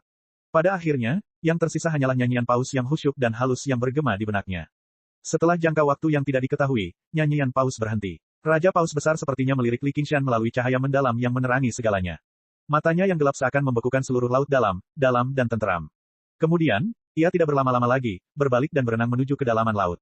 Keinginan yang tak tertahankan tiba-tiba muncul di hati Li Qingshan. Dia ingin mengesampingkan segalanya dan mengikutinya ke kedalaman laut yang tak berujung. Ia ingin terapung mengikuti ombak, mengarungi lautan, dan tidak perlu berjuang atau khawatir lagi. Namun, dia segera sadar kembali. Sekarang bukan waktunya. Dia masih memiliki tanggung jawab yang berat. Dia harus terus maju hingga mencapai langit dan berdiri di samping sosok itu. Alhasil, ia menyaksikan paus besar itu berangsur-angsur menyusut, akhirnya menghilang dari permukaan laut. Dia mungkin di sini untuk mengantar Shen Mengdi pergi. Namun, dia tidak tahu bahwa wanita gila itu telah pergi ke Provinsi Naga. Li Qingshan bisa mendengar perpisahan dalam nyanyian paus. Bahkan ada sedikit kegembiraan, karena dia akhirnya berhasil keluar dari Laut Fata Morgana dan muncul sebagai kupu-kupu. Dia selalu meragukan keberadaannya sendiri. Dia ingin aku mengingatnya sebagai bukti, tapi dia tidak tahu bahwa seseorang selalu mengingatnya. Setelah itu, Li Qingshan mengetahui bahwa dia tanpa sadar telah menguasai seni lautan tanpa batas. Metode budidaya yang dulu sangat penting baginya telah dihilangkan bahkan sebelum dia bisa mencapai lapisan ke-9. Bahkan jika dia memahaminya sekarang, sepertinya itu tidak berguna lagi. Namun, lalu kenapa? Yang penting dia tidak akan pernah melupakan nyanyian ikan paus di bawah bulan. Dia akan membiarkan hal itu bergema di dalam hatinya sampai suatu hari ketika dia terbebas dari tanggung jawab berat di tubuhnya dan akan mendengarkan panggilannya. Sampai saat itu tiba, dia akan terus berjuang melawan rasa takut dan mimpi. Di bawah sinar matahari terbenam, Li Qingshan dan Little N melihat garis pantai. Setelah itu, mereka melanjutkan perjalanan menuju Gunung Savage. Qingshan, N kecil tiba-tiba berseru. Ya apa itu? Li Qingshan berbalik dan menatapnya sambil tersenyum. Dalam mimpimu, apakah kamu ingin menciumku? N kecil menatap lurus ke arahnya dengan mata jernihnya, seolah dia bisa melihat lubuk hatinya. Bukannya aku belum pernah menciummu sebelumnya. Jantung Li Qingshan berdetak kencang saat dia berkata dengan acuh tak acuh. Bukan wajahmu, mulutmu. Little N sangat ahli dalam mengamati ekspresinya. Bahkan ekspresi sekecil apapun tidak bisa lepas dari matanya. Untuk menekankannya, dia bahkan dengan sengaja menunjuk ke bibirnya. Jangan bicara omong kosong. Aku tidak melakukannya. Mata Li Qingshan membelalak seperti mata banteng. Kamu tersipu, kata N kecil. Dia menambahkan dalam hatinya, dan warnanya sangat merah. Itu karena cahayanya, bantah Li Qingshan. Tapi sisi tanpa lampunya juga berwarna merah. Baiklah, jangan membicarakan hal-hal tidak berguna ini. Kita harus cepat kembali. Li Qingshan mempercepat dan terbang menjauh. Dia selalu dikenal karena keberaniannya, tapi sekarang, punggungnya tampak dalam kondisi yang agak menyedihkan. Dia mendengar tawa seperti lonceng Little N di belakangnya. Chapter 837. Gunung Buas, Aula 8 titik. N kecil berjaga di luar aula dengan tenang. Dia tidak hanya dapat menjamin bahwa dia tidak akan mengganggu Li Qingshan, tetapi dia juga dapat membantunya kapan saja. Di aula yang sederhana dan biadab, mata merah Li Qingshan melebar, menatap lahirnya jiwa leluhur racun segudang. Kebencian bangkit dari tubuhnya, mengeluarkan kehadiran yang bisa menundukkan segalanya. Matanya bahkan menjadi semerah darah, bersinar dengan dua garis cahaya iblis. Kelahiran jiwa yang tertidur tiba-tiba bergerak, dipenuhi rasa sakit dan kengganan. Meskipun kesadarannya telah ditekan oleh Shen Mengdi, tenggelam dalam mimpi yang belum terbangun, ia masih menolak secara naluriah. Ia sangat bangga sehingga menolak untuk menyerah. Ekspresi Li Qingshan menjadi semakin tegas. Dia mengangkat alisnya dan mengeluarkan suara gemuruh yang dalam, yang bergema di seluruh aula. Sosok iblis harimau samar-samar muncul di belakangnya, memamerkan taringnya dengan kejam. N kecil agak khawatir. Kelahiran jiwa berbeda dari jiwa. Ia memiliki sebagian besar kekuatan seorang kultivator yang hebat, dan budidayanya bahkan lebih tinggi daripada milik Li Qingshan. Meskipun dia mendapat bantuan dari Raja Kerang dari Laut Meraj, hal ini masih sangat berbahaya. Mengubahnya menjadi tempat berhantu tentu tidak semudah itu. Namun, risiko tinggi juga berarti imbalan yang tinggi. Begitu dia berhasil, dia akan dapat mengklaim Yayasan Kultus Myriad Poison. Itu adalah tanah yang diberkati bahkan lebih baik dari Gunung Savage. Ditambah dengan formasi pelindung, itu sangat berharga. Sumber daya Sekte Myriad Poison juga akan sangat besar. Tidak mungkin bagi leluhur racun segudang untuk membawa semuanya, atau begitu dia memasuki budidaya terpencil, kultus racun segudang tidak akan dapat beroperasi lagi. Dia pasti akan menyiapkan perbendaharaan di sekte tersebut. Dan, akan ada taman obat besar yang entah berapa banyak ramuan spiritual yang berharga. Selama dia mendapatkan kesetiaan leluhur racun segudang, dia bisa melahap semua warisan sekte besar yang telah ada selama beberapa milenium. Terlepas dari manfaat eksternal ini, leluhur racun segudang sendiri adalah yang paling penting. Seorang kultivator hebat dapat meningkatkan kekuatan mereka secara drastis, yang akan membuat rencana mereka di selatan menjadi lebih lancar. Pada saat-saat genting, dia bahkan bisa memerintahkannya untuk menghancurkan dirinya sendiri, dan bahkan Raja Pemakan Api pun akan hancur. Dan, para kultivator hebat biasanya ahli dalam alkimia dan penempaan artefak, sehingga leluhur racun segudang bahkan bisa memurnikan racun dan gu lebih dari itu. Gabungan semua manfaat ini membuat Li Qingshan memilih untuk berjudi. Ketika auman harimau mencapai lembah, 10 pemimpin gua dipanggil kembali. Mereka menajamkan telinga untuk mendengarkan, diam-diam menebak apa yang dia lakukan. Leluhur racun segudang benar-benar sulit untuk dihadapi. Kemungkinan besar dia akan terbangun dalam konfrontasi yang begitu intens. Jika itu terjadi, itu akan merepotkan. Li Qingshan mengerutkan kening. Dia berada di wilayahnya sendiri, dan leluhur racun segudang tidak mungkin menerobos ke lautan kesadarannya lagi jika dia membuat berbagai persiapan. Namun, begitu leluhur racun segudang meledakkan jiwanya, dia mungkin akan terluka parah, dan bahkan gunung Savage mungkin runtuh, yang akan merusak fondasinya di selatan. Namun, tidak ada jalan untuk kembali. Dia menggunakan kekuatan penuhnya, dan cahaya aneh menyerang jiwa leluhur racun segudang helai demi helai dengan susah payah. Seiring berjalannya waktu, jiwa yang baru lahir berjuang semakin keras. Saat akan berhasil, jiwa yang baru lahir tiba-tiba membuka matanya dan menatap Li Qingshan dengan kebencian yang tak tertandingi. Mata mereka bertemu. Li Qingshan berpikir, tidak bagus. Hal yang paling dia khawatirkan telah terjadi. Mata jiwa yang baru lahir tiba-tiba menjadi berkabut. Kunci berbuat jahat demi harimau adalah sepasang mata harimau. Meskipun musuh yang tertidur tidak memberikan perlawanan, mereka tidak dapat melakukan kontak mata. Di momen berbahaya ini, malah mendorong kekuatan kemampuan bawaan hingga batasnya. Lingkungan sekitar berputar dan berubah, mulai dari perut gunung yang gelap gulita menjadi hutan yang suram. Miasma berkumpul di udara, sehingga pemandangan yang sedikit lebih jauh pun menjadi buram. Kenapa aku terjatuh di bawah pohon? Tidak, aku harus segera kembali. Di sini terlalu berbahaya, kata seorang pemuda dukun dengan panik. Seorang dukun muda berkata dengan panik. Meskipun wajahnya berlumuran cat, dia tampak mirip dengan leluhur racun segudang ketika dia masih muda. Ketika dia mencoba mencari pohon besar untuk dipanjat, angin mulai bertiup di dalam hutan. Mengapa ada angin di sini? Pemuda itu menatap ke arah angin. Racun kental yang tidak menyebar selama ribuan tahun tiba-tiba melonjak dan menyebar, seperti rakyat yang menyambut kedatangan rajanya. 2 titik cahaya merah muncul samar-samar. Aduh, terdengar auman harimau ganas, dan seluruh hutan berguncang. Angin kencang menjadi semakin kencang, menyebarkan racun sepenuhnya dan menampakkan seekor harimau ganas. Bulunya berwarna merah seperti api, bersinar terang di kegelapan. Itu ditutupi dengan pola hitam cerah, dan karakter Raja tertulis di dahinya. Harimau itu melihat pemuda itu dan berjalan perlahan. Pemuda itu ingin melarikan diri, tetapi ia menjadi lemah karena ketakutan. Harimau itu menerkamnya dengan lembut dan menekannya di bawah kaki depannya, menundukkan kepalanya dan menatapnya. Bau busuk menyerang wajahnya. Pria muda itu melihat ke belakang dengan ketakutan. Mata merah itu selamanya terukir di jiwanya. Li Qingshan tersentak bangun dan melihat tangannya. Cakar itu belum berubah menjadi cakar harimau. Tentang apa tadi? Apa aku bermimpi lagi? Dia bermimpi bahwa dia telah berubah menjadi harimau ganas, berkeliaran di hutan lebat di provinsi kabut sebelum berburu. Li Qingshan menemukan bahwa jiwa baru lahir dari jiwa leluhur racun segudang telah diwarnai oleh cahaya aneh. Ia menatap Li Qingshan dengan mata terbuka lebar, tapi tidak ada kebencian atau kebencian lagi. Yang ada hanyalah ketaatan dari lubuk hatinya. Apakah itu mimpi leluhur racun segudang tadi? Sepertinya itu juga mimpi buruk yang menakutkan. Dia dibuat khawatir oleh saya dan terbangun dari mimpinya, tetapi kemudian dia terpengaruh oleh kemampuan bawaan iblis harimau dan ditarik kembali ke dalam mimpinya. Kesadaranku memasuki lautan kesadarannya bersamanya. Li Qingshan menebak. Pada akhirnya, dia hanya bisa menghela nafas, itu semua karena wanita gila itu pada akhirnya. Dia secara pribadi telah menyaksikan kekuatan Raja Kerang dari Laut Meraj. Jelas, tidak mudah untuk melepaskan diri dari mimpi buruknya, dan kemampuan bawaan iblis harimau sepertinya masih memiliki kemampuan yang belum dia ungkapkan. Dia tanpa sadar mengusap matanya. Selain mengubah jiwanya menjadi hantu, apakah efektif untuk menghalangi musuh jika dia menggunakannya dalam pertempuran biasa? Musuh tidak perlu langsung tunduk padanya. Yang perlu dia lakukan hanyalah menghalangi mereka. Meski hanya sepersekian detik, itu bisa menjadi perbedaan antara hidup dan mati. Mimpi buruk ini sungguh memberiku banyak manfaat. Pada saat ini, jiwa baru lahir dari jiwa leluhur racun segudang tiba-tiba mengeluarkan tangisan seperti bayi dan terbang tinggi ke udara. Itu bersinar dengan lingkaran cahaya hijau, menerangi seluruh aula. Li Qingshan menatap ke atas. Jiwa-jiwa leluhur racun segudang dengan cepat tumbuh, dan pada akhirnya kembali menjadi leluhur racun segudang. Ketika lampu hijau menghilang, ia mendarat lagi di hadapan Li Qingshan dan langsung berlutut. Itu dipenuhi rasa malu dan penyesalan. Baginda, mohon maafkan orang tua ini atas rasa tidak hormatnya yang besar. Melihat bagaimana musuh bebuyutannya menjadi seperti ini, Li Qingshan terkejut. Sudut bibirnya membentuk senyuman, tapi dia menolak untuk mempercayainya sepenuhnya, takut itu adalah jebakan. Akibatnya, dia menegakkan badan dan terbatuk pelan. Bajingan tua, apakah kamu tahu kejahatanmu? Saya lakukan. Leluhur racun segudang menundukkan kepalanya berulang kali. Kejahatan apa? Katakan padaku. Beberapa keraguan di mata Li Qingshan lenyap. Para pembudidaya hebat memiliki harga diri mereka sendiri. Pada dasarnya mustahil bagi mereka untuk melakukan hal seperti itu. Pertama, aku seharusnya tidak melancarkan serangan diam-diam ke Gunung Savage saat Raja Agung sedang pergi, apalagi membenci Raja Agung atas kematian murid-muridku. Setelah itu, Raja Agung ingin membunuhku, jadi aku seharusnya berdiri, diam dan membiarkan Raja Agung membunuhku. Lalu aku mencoba melarikan diri, yang menambah kejahatanku. Aku bahkan tidak sanggup menanggungnya meskipun aku mati. Saya hanya berharap Raja Agung dapat mengizinkan saya menebus kejahatan saya dengan pantas. Dengan betapa bijaksana dan gagah beraninya Raja Agung, Anda pasti akan menyatukan 9 provinsi di masa depan. Saya bersedia mengikuti petunjuk Anda. Leluhur racun segudang mengucapkan banyak sanjungan lagi. Jelas sekali, kultus Myriad Poison memiliki warisan seperti itu, yang bahkan membuat Li Qingshan merasa malu. Dia membentak, diam. Ya, leluhur racun segudang segera tutup mulut. Dia sangat taat. Li Qingshan tidak bisa menahan tawa. Dia akhirnya mengakhiri pertempuran ini, dan dia mendapat banyak manfaat darinya. Tawanya bergema di sekeliling sebelum perlahan mereda, berubah menjadi desahan panjang lagi.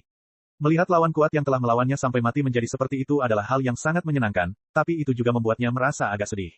Jalur kultivasi sangat kejam. Begitu dia gagal, dia mungkin akan meminta kematian. Tidak ada gunanya membalas dendam lagi. Setelah memastikan bahwa leluhur racun segudang telah tunduk pada kemampuan iblis harimau, dia berkata, kamu bisa bangkit. Li Qingshan kemudian bertanya tentang keadaan leluhur racun segudang saat ini. Bagaimanapun juga, leluhur racun segudang benar-benar adalah seorang kultivator hebat yang berpengetahuan luas, dan segera memberinya penjelasan. Sepanjang sejarah, beberapa kultivator hebat akan menjadi kultivator hantu setelah tubuh mereka dihancurkan, tidak dapat menemukan tubuh yang cocok dengan jiwa mereka yang baru lahir. Hasilnya, mereka akan menjadi penanam hantu, dan kekuatan mereka akan setara dengan Raja Hantu. Tentu saja hantu tidak abadi. Khususnya, para penggarap hantu di dunia orang hidup bahkan mungkin memiliki umur yang lebih pendek dibandingkan ketika mereka masih manusia. Ketika waktu mereka habis, jiwa mereka akan bubar jika mereka tidak kembali ke 6 jalan samsara. Lalu berapa sisa umurmu? Li Qingshan bertanya dengan tergesa-gesa. Dia telah berhasil merekrut antek terkuat setelah mengalami begitu banyak kesulitan, jadi dia sebaiknya tidak menyerah hanya dalam beberapa tahun. Aku sudah berkultivasi selama 957 tahun. Awalnya, umurku hanya tinggal beberapa abad lagi, tapi sekarang aku telah menjadi seorang kultivator hantu, belum tentu demikian. Jika aku terus melakukan hal seperti sebelumnya, umurku akan berkurang lebih dari 100 tahun. Jika saya berkultivasi di negeri yang sangat yin, umur saya akan meningkat cukup banyak, dan jika saya memiliki metode untuk penanam hantu, umur saya akan meningkat lebih jauh lagi. Jika saya tinggal di alam hantu lapar, saya mungkin bisa hidup beberapa ribu atau bahkan 10.000 tahun lagi. Petik 2. Beberapa abad sudah cukup. Li Qingshan melambaikan tangannya dan mengeluarkan cincin Sumeru yang dia curi dari leluhur racun segudang dengan membalikkan tangannya. Dengan jentikan lembut ibu jarinya, benda itu mendarat di tangan leluhur racun segudang. Meskipun Rusin telah mencarinya, dia terutama mengambil ramuan obat untuk kitab suci tentang racun. Dia belum menyentuh apapun, termasuk harta karun misterius, takhta batu giok. Jika dia mengembalikannya ke leluhur racun segudang sekarang, kekuatannya tidak akan terlalu menderita. Leluhur racun segudang membungkuk sebagai ucapan terima kasih dan memasangkan kembali cincin Sumeru di jarinya. Dengan itu, seberapa besar kekuatanmu yang bisa kamu pulihkan? Li Qingshan bertanya. 60%. Hanya 60%. Li Qingshan terkejut. Ini sedikit lebih dari yang dia bayangkan. Tiba-tiba menjadi seorang kultivator hantu membutuhkan waktu untuk beradaptasi. Pada saat itu, seharusnya sudah mencapai 70%. Harta pemujaan dihancurkan, atau saya dapat meningkatkannya 10% lagi. Jika saya memiliki metode yang baik untuk para kultivator hantu, saya mungkin bisa mampu pulih hingga 80% atau bahkan 90%. Leluhur racun segudang berdiri dengan tangan di sisinya dan berkata dengan sopan, seperti kepala pelayan tua yang setia. Metode untuk penggarap hantu. Li Qingshan tenggelam dalam pikirannya. Dia hanya tahu bahwa Sekte Umbral Yin seharusnya memiliki metode yang ampuh untuk penanam hantu, tetapi dia adalah murid biara Chandeva Naga saat ini. Ditambah dengan fakta bahwa dia adalah seorang tetua dari Istana Koleksi Pedang, dia pada dasarnya adalah musuh Sekte Umbral Yin.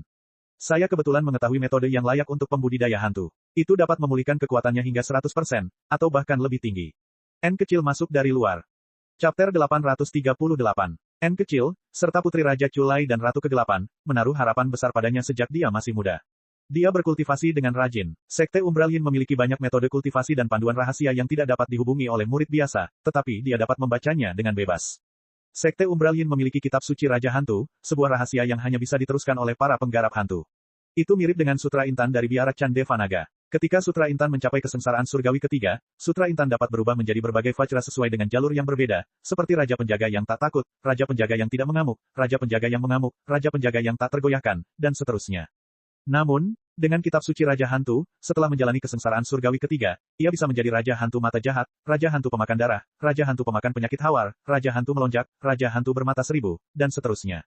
Jumlahnya bahkan lebih banyak dari sebelumnya. Tidak peduli jalur kultivasi mana yang diambil seorang kultivator ketika mereka masih hidup, mereka semua dapat menemukan jalur yang sesuai setelah menjadi kultivator hantu.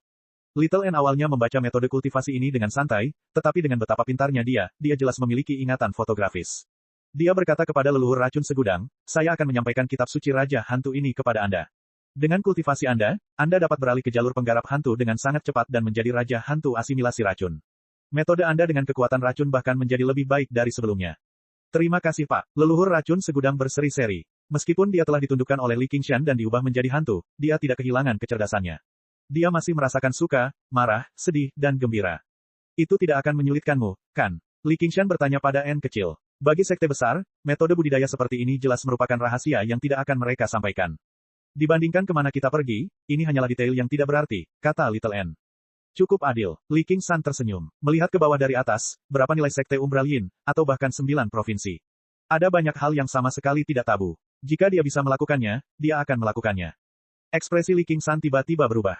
Dia berkata pada N kecil, Raja Pohon memanggilku. Sampaikan metode penanaman pada orang tua ini. Lalu dia berkata kepada leluhur racun segudang, mulai hari ini dan seterusnya, lihatlah dia seperti kamu melihatku.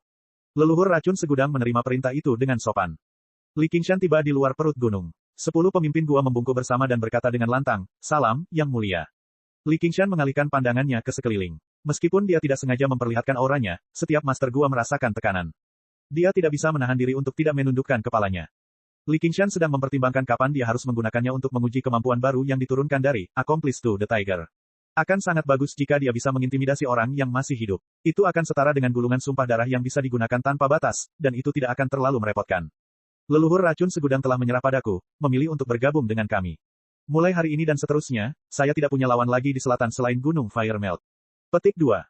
10 penguasa gua tercengang pada saat yang sama. Jika leluhur racun segudang yang dibunuh oleh Li Qingshan sudah menjadi hal yang paling sulit dipercaya, maka berita ini akan lebih mengejutkan. Setelah Li Qingshan pada dasarnya menghancurkan kultus Myriad Poison, leluhur Myriad Poison benar-benar menyerah padanya. Itu pada dasarnya hanyalah sebuah fantasi. Yang mulia, mohon maafkan kekasaran Wu Feng. Leluhur racun segudang itu penuh tipu muslihat, jadi Anda harus berhati-hati. Jangan biarkan dia berpura-pura menyerah, kata Yu Feng. Tidak ada gulungan sumpah darah di dunia yang dapat menahan seorang kultivator hebat. Para penguasa gua lainnya tidak berkata apa-apa, tetapi mereka semua merasa ini adalah kemungkinan terakhir. Namun, karena mempertimbangkan harga diri Li Qingshan, mereka tidak sanggup mengatakan apapun. Sejak Yu Feng memulai, mereka semua ikut serta. Pada saat yang sama, mereka dengan cermat mengamati ekspresi Li Qingshan. Jika leluhur racun segudang tiba-tiba memberontak, mereka semua akan kehilangan nyawa. Jika bukan karena kemampuan iblis harimau, kaki tangan harimau, Li Qingshan tidak akan pernah percaya pada kesetiaan leluhur racun segudang. Dia juga tidak menjelaskan terlalu banyak saat ini. Kamu tidak perlu khawatir, aku punya rencanaku untuk ini. Bagaimanapun, kultus racun segudang telah jatuh. Gunung api meleleh akan menjadi yang berikutnya. Ya yang mulia, para penguasa gua tidak berani mengatakan apapun lagi. Hanya yang kuat yang layak dihormati. Yu Feng tidak tahu apakah dia harus berbahagia untuk sektenya di Laut Selatan yang jauh atau tidak. Musuh bebuyutan mereka selama beberapa ribu tahun sebenarnya telah dikalahkan begitu saja. Namun, Gunung Savage yang menjulang seperti komet mungkin akan lebih brutal lagi. Li Qingshan tiba di bawah pohon beringin besar dan duduk di lubang pohon yang tersembunyi. Dia memberitahu Raja Pohon Beringin segala yang terjadi di Laut Meraj. Namun, dia mengabaikan banyak detail mimpi buruk itu dengan cara yang samar-samar. Bukan karena dia tidak mempercayai Raja Pohon Beringin, tapi itulah rahasia terdalamnya. Setelah mendengarkan cerita Li Qingshan, Raja Pohon Beringin terdiam seolah sedang memikirkan sesuatu. Sesaat yang terdengar hanyalah gemerisik kanopi yang tertiup angin. Beberapa saat kemudian, Jasnau mendesah takjub. Awalnya, aku khawatir kau akan menghadapi bahaya di lautan Fata Morgana, tapi menurutku itu bukan sebuah berkah tersembunyi. Sepertinya aku telah menyia-nyiakan usahaku. Saya tidak akan pernah melupakan perhatian dan kepedulian senior, kata Li Qingshan. Meski banyak penipuan, Raja Pohon Beringin melakukannya demi kebaikannya sendiri. Tidak, ini adalah kekayaanmu, dan itulah yang pantas kamu dapatkan. Kerbau itu, bukan, senior itu mempunyai mata yang tajam. Aku percaya suatu hari nanti, kamu akan bisa bertemu kembali dengannya. Petik 2. Selama bertahun-tahun mereka bergaul, Raja Pohon Beringin telah secara samar-samar menebak keberadaan lembu. Namun, dia selalu meragukan ambisi Li Qingshan. Hanya pada levelnya dia mengerti betapa jauhnya tempat itu. Namun, setelah mendengar pengalaman Li Qingshan dalam mimpinya, dia merasa mungkin dia benar-benar bisa mencapai langkah itu. Kegigihannya bukanlah jenis kegigihan yang keras kepala. Sebaliknya, hal itu sering kali membuat orang merasa bahwa hal itu tidak penting. Seolah-olah meskipun dia tidak bisa menjangkau melampaui langit, itu bukanlah masalah besar. Namun, selama dia masih hidup, dia akan terus melanjutkannya. Meski pada akhirnya dia gagal, dia masih bisa tersenyum dengan tenang dan mengatakan bahwa dia tidak menyesal. Saya harap begitu. Li Qingshan mengangkat bahunya. Tapi aku sangat penasaran, apakah Raja Kerang dari Laut Meraj telah naik? Jika dia selamat dari kesengsaraan surgawi keempat dan tidak naik, bukankah dia tidak terkalahkan? Petik 2. Bukankah dia sudah memberitahumu, Sen Mengdi, apa yang terbang tentu saja adalah mimpinya, ucap Raja Pohon Beringin sambil tersenyum. Dengan kata lain, tubuh aslinya masih ada di dunia ini. Li Qingshan terkejut. Baginya, mungkin mimpi adalah hal yang nyata, kata Raja Pohon Beringin. Baik-baik saja maka, aku hanya takut aku tidak bisa mengalahkannya. Kebencian Li Qingshan sangat dalam. Kamu tidak perlu khawatir tentang itu. Dunia 9 provinsi memiliki hukumnya sendiri. Apalagi seorang Ascender, bahkan pengunjung dari dunia yang lebih tinggi pun akan dibatasi oleh hukum ini, atau bahkan ditekan oleh seluruh dunia. Hanya mereka yang sudah mencapai level senior itu bisa mengabaikan mereka sama sekali, kata Raja Pohon Beringin. Meski begitu, kekuatannya terlalu menakjubkan. Bahkan jika dia hanya berada di puncak kesengsaraan surgawi ketiga, dia masih bisa menjungkirbalikkan Provinsi Naga. Mudah-mudahan, rubah itu bisa menekannya.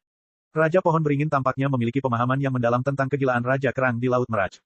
Dia mengungkapkan kekhawatirannya untuk masa depan. Begitu dia mulai main-main, situasinya mungkin akan memburuk ke titik di mana bahkan, kecerdasannya tidak bisa lagi memprediksinya. Setelah berbincang mendalam dengan Li Qingshan, dia berkata, karena kamu telah menaklukkan leluhur racun segudang, kamu bisa membuatnya berbicara dengan Rusin. Lagi pula, ada beberapa hal yang menjadi spesialisasi setiap orang. Aku tidak maha tahu. Petik 2. Benar-benar, apa sebenarnya yang dia lakukan? Dia bertingkah sangat misterius. Petik 2. Lebih baik kamu menunggu sampai dia memberitahumu sendiri. Chapter 839. Di tempat tinggal yang suram, Li Qingshan dengan hati-hati menghindari botol dan toples di bawah kakinya. Bau aneh meresap ke udara, dan berantakan di mana-mana. Ini sangat berbeda dari gayanya yang rapi dan rapi biasanya. Tiba-tiba, teriakan nyaring terdengar dari dalam rumah. Li Qingshan terbang masuk dan melihat Rusin berdiri di sana dengan pakaian putih. Teriakan itu datang tepat di depannya. Li Qingshan menepuk pundaknya, dan Rusin berbalik, memperlihatkan wajah hijau yang sangat kejam, yang membuat Li Qingshan takut. Namun, dia langsung melihat bahwa itu hanyalah topeng perunggu. Apa yang sedang kamu lakukan? Li Qingshan menggerutu dan melihat ke depannya. Seorang pemakan api terperangkap erat di atas alas batu. Perutnya telah dibelah, memperlihatkan organ-organnya. Khususnya, hati berwarna merah cerah bersinar dengan cahaya merah. Rusin saat ini memegang botol kecil di tangannya, menuangkan cairan yang tidak diketahui ke jantungnya. Teriakan si pemakan api menjadi semakin keras. Beberapa lusin peti mati kristal berdiri di sekitar tempat tinggal, dengan beberapa lusin pemakan api di dalamnya. Ada pria dan wanita, tua dan muda. Mata mereka tertutup rapat, dan mereka masih bernapas. Tangan Rusin gemetar, dan dia menuangkan cairan dalam botol kecil ke pelahap api. Dalam sekejap, pemakan api itu berhenti berteriak, dan lapisan putih keabu-abuan menyelimuti dirinya. Mengapa kamu datang? Suara Rusin terdengar dari balik topeng perunggu. Rasanya agak dingin. Aku datang untuk melihat apa yang kamu lakukan. Untuk apa kamu memakai ini? Li Qingshan menatap Rusin. Dia hanya merasa dia sedikit berbeda dari biasanya saat ini. Itu hanya masker gas. Aku menemukannya dari leluhur racun segudang. Jika tidak ada pekerjaan, pergilah bermain sendiri. Jangan ganggu aku. Rusin melambaikan tangannya dengan tidak sabar. Apa maksudnya ini? Eksperimen pada manusia. Li Qingshan menjatuhkan si pemakan api ke atas alas batu dan menemukan bahwa tubuhnya sekuat batu. Bahkan darahnya pun membeku. Dia mendecakkan lidahnya. Toksisitas yang aneh dan kejam. Dengan kecerdasanmu, akan sulit bagimu untuk memahaminya meskipun aku memberitahumu. Rusin merentangkan tangannya dan menggelengkan kepala perunggunya. Kamu bisa menghina karakterku, tapi kamu tidak bisa menghina kecerdasanku. Li Qingshan sangat marah. Raja Laut Meraj memanggilnya idiot, tapi dia tidak akan menjadi orang gila. Tidak mudah baginya untuk pulang, tapi dia tetap akan dimarahi. Sayang sekali kamu tidak memilikinya juga. Li Qingshan mengabaikannya begitu saja dan mondar-mandir di sekitar tempat tinggal. Dia mengetuk peti mati kristal dan menimbang botol dan toples di tangannya. Dia samar-samar memahami sesuatu dan bertanya, kamu ingin meracuni gunung api meleleh? Bukan, itu bukan racun, itu penyakit atau virus, kata Rusin. Virus apa? Li Qingshan bertanya. Ini adalah wabah ganas yang sangat menular. Saat ini ada dua arah. Yang pertama adalah berubah menjadi batu seperti ini. Ada lagi tipe bodi yang terus memanas hingga terdengar bunyi, bang. Petik 2.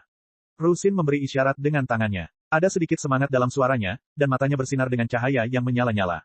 Dikombinasikan dengan topeng perunggu ganasnya, dia mengeluarkan aura gelap. Apa kamu baik-baik saja? Li Qingshan bertanya dengan prihatin. Meskipun dia ingin menembus gunung api meleleh dan mencuri pohon Wutong Dewa. Dia ingin merobohkan gunung Fire Melt dan mengambil pohon Wutong Dewa, tetapi dia tidak ingin gadis itu menjadi gila seperti Shen Mengdi. Saya tidak pernah sebaik ini, kata Rusin. Lalu, bisakah Raja Pemakan Api tertular penyakit ini? Li Qingshan bertanya. Tentu saja tidak. Itu hanya dapat menginfeksi pemakan api yang paling banyak telah mengalami kesengsaraan surgawi pertama. Lalu apa gunanya? Itu tidak akan bisa melukai kekuatan inti gunung Fire Melt sama sekali. Jangan bilang kamu hanya akan menunggu para pemakan api yang kuat ini mati karena usia tua. Saya tidak bisa menunggu selama itu, kata Li Qingshan. Aku bilang kamu tidak punya otak, dan kamu tetap tidak mau mengakuinya. Begitu aku menciptakan penyakit ini, aku bisa menjualnya ke Crystal Palace, yang merupakan istana kerajaan Merfolk, dengan imbalan banyak keuntungan. Menurutmu apa yang akan dilakukan Crystal Palace setelah mereka mendapatkannya? Mereka pasti akan menggunakannya. Bagaimanapun, mereka adalah musuh bebuyutan. Jika penyakit ini benar-benar sekuat yang Anda katakan, itu akan cukup untuk menghancurkan fondasi gunung api meleleh. Petik 2. Kata Li Qingshan, meskipun semua orang memiliki bakat besar dalam berkultivasi, kebanyakan dari mereka belum mengalami kesengsaraan surgawi pertama atau mengalami kesengsaraan surgawi pertama. Mustahil bagi mereka untuk tidak menggunakan senjata pemusnah massal seperti ini setelah mendapatkannya. Yang harus mereka lakukan hanyalah menunggu gunung Fire Melt dihancurkan. Apakah menurutmu gunung api meleleh hanya akan duduk dan menunggu kematian? Tidak, mereka tidak bisa berpikir sejauh itu. Kemarahan dan kebencian akan membuat mereka kehilangan rasionalitasnya. Berbeda dengan perang yang tak terhitung jumlahnya di masa lalu, ini akan menjadi perang pemusnahan. Ru Xin tersenyum. Kedua ras tersebut telah berperang selama bertahun-tahun. Mereka menang dan kalah, tetapi tidak peduli siapa yang menang, selama mereka kembali ke wilayah mereka sendiri, pihak lain akan kesulitan mengejar mereka karena letak geografisnya. Puncak utama Gunung Fire Melt dan Crystal Palace sebenarnya belum pernah diserang. Hampir mustahil bagi ahli setingkat Raja Merfolk dan Raja Pemakan Api untuk mati. Begitu mereka memiliki geografi, sangat mungkin bagi mereka untuk membalikkan keadaan. Akibatnya, rencana untuk meminjam kekuatan Merfolk dari Laut Selatan untuk menjatuhkan Gunung Fire Melt tampak sederhana, namun sebenarnya tidak sesederhana itu. Tidak peduli seberapa dalam keluhan antara kedua ras, mereka tidak akan pernah mengambil risiko ini. Dia mungkin masih harus mengambil tindakan, tapi akan sangat mudah baginya untuk digunakan sebagai umpan meriam oleh Merfolk. Li Qingshan pernah mengkhawatirkan hal ini sebelumnya, tetapi dia percaya pada rencana N kecil, jadi dia tidak pernah menyelidikinya terlalu dalam. Baru sekarang dia mengetahui bahwa skema keji dan keji seperti itu sebenarnya telah dipersiapkan sejak lama. Mungkin ini juga bisa digambarkan sebagai skema terbuka. Selama virus ini masih ada, mustahil bagi kaum Merfolk di Laut Selatan untuk tidak menggunakannya. Mereka akan berperang saat mereka menggunakannya. Jika ini berjalan lancar, dia bahkan tidak perlu menghadapi Raja Pemakan Api. Yang harus dia lakukan hanyalah menunggu para pemakan api dan Merfolk bertarung sampai akhir. Pada dasarnya tidak ada risiko sama sekali, dan dia bahkan bisa mendapatkan banyak manfaat dari Merfolk di Laut Selatan. Dia juga mengerti mengapa Raja Pohon Beringin mengakui bahwa kemampuannya terbatas dan memintanya untuk memperkenalkan leluhur racun segudang kepada Rusin. Dia selalu menjadi pemandu dan pelindung para daemon dan orang lain di Provinsi Kabut. Meski para pemakan api tidak pernah peduli pada siapapun, dia tidak mau melakukan skema keji ini. Bahkan orang yang bertanggung jawab atas masalah ini, Li Qingshan, menganggap ini terlalu kejam. Konflik utamanya dengan Gunung Fire Melt masih merupakan konflik kepentingan yang tidak dapat didamaikan. Dia ingin melihat siapa yang lebih kuat. Kebenciannya terkonsentrasi pada Raja Pemakan Api dan kelompok ahli inti Gunung Api Meleleh. Tentu saja, dia tidak akan berhati lembut dan mengejar beberapa metode keadilan. Jika pertempuran benar-benar terjadi di Gunung Fire Melt, gelombang kejut dari pertempuran tersebut dapat membunuh ribuan pemakan api. Dia tidak perlu berpura-pura berbelas kasihan. Dia lebih mengkhawatirkan wanita di depannya. Dia bisa membayangkan bahwa dia telah menunggu hari ini sejak dia bergabung dengan sekolah kedokteran. Rencananya sangat bagus, tapi jangan terlalu terburu-buru. Jika memang tidak berhasil, masih ada cara lain. Tidak sabar adalah hal yang tabu dalam berkultivasi. Jangan lupa kenapa gurumu memberimu nama ini. Saya tidak akan memaafkan siapapun. Ru Xin berkata dengan tegas. Ya. Aku juga tidak terlalu setuju dengan metode tuanmu. Memperlakukan dan menyelamatkan orang adalah hal yang sangat baik, tapi bagaimana mungkin kamu tidak membalas dendam ketika ada dendam? Namun, jangan biarkan kebencian mengambil alih segalanya. Kita harus dengan senang hati membalas dendam sepuasnya. Petik 2. Li Qingshan menekan bahunya dan dengan lembut melepaskan topeng perunggu dari wajahnya. Wajahnya yang seperti batu giok jelas dipenuhi rasa sakit dan kelemahan yang belum pernah terjadi sebelumnya. Dia memandang melewati peti mati kristal dengan linglung seolah dia tidak bisa melihat langsung ke arah peti mati itu. Aku sama sekali tidak mengenal mereka. Kalau begitu, apa bedanya aku dengan orang yang kubenci? Tabib itu seperti orang tua. Tidak peduli seberapa besar kebenciannya, tidak peduli seberapa kejam lidahnya pada biasanya, Hua Qi tetap mengajarinya hati yang baik hati. Chapter 840. Iblis yang hebat. Ru Xin tersenyum. Kalau begitu, bukankah kamu seorang iblis wanita yang hebat? Bukankah kita kebetulan berpasangan? Petik 2. Li Qingshan mengerucutkan bibirnya dan menatap wajah tersenyumnya. Dia tidak bisa menahan diri untuk tidak menundukkan kepalanya dan mencium bibir merahnya yang sedikit melengkung. Topeng perunggu ganas menghalangi jalannya. Dia tersenyum dan mencium topeng itu lagi dengan lembut. Dia merasakan bahunya bergetar. Keluar dari tempat tinggalnya, Li Qingshan pada dasarnya memahami niat Ru Xin untuk datang ke selatan. Namun, dia tidak tahu mengapa dia mengembangkan keluhan seperti itu dengan para pemakan api. Tampaknya hal itu bukan hanya karena keluhan lama antara kedua ras. Dan, dia tidak hanya menolak untuk kembali ke Laut Selatan, tapi dia bahkan membuat rencana melawan Merfolk. Jelas sekali, dia tidak memiliki rasa memiliki. Keluhan ini jelas sangat dalam, namun pada awalnya, dia malah menasihatinya untuk tidak bermusuhan dengan Gunung Fire Melt. Dia lebih suka mengambil risiko sendiri daripada membiarkan dia mengambil bagian, yang membuatnya tersentuh dan tidak berdaya.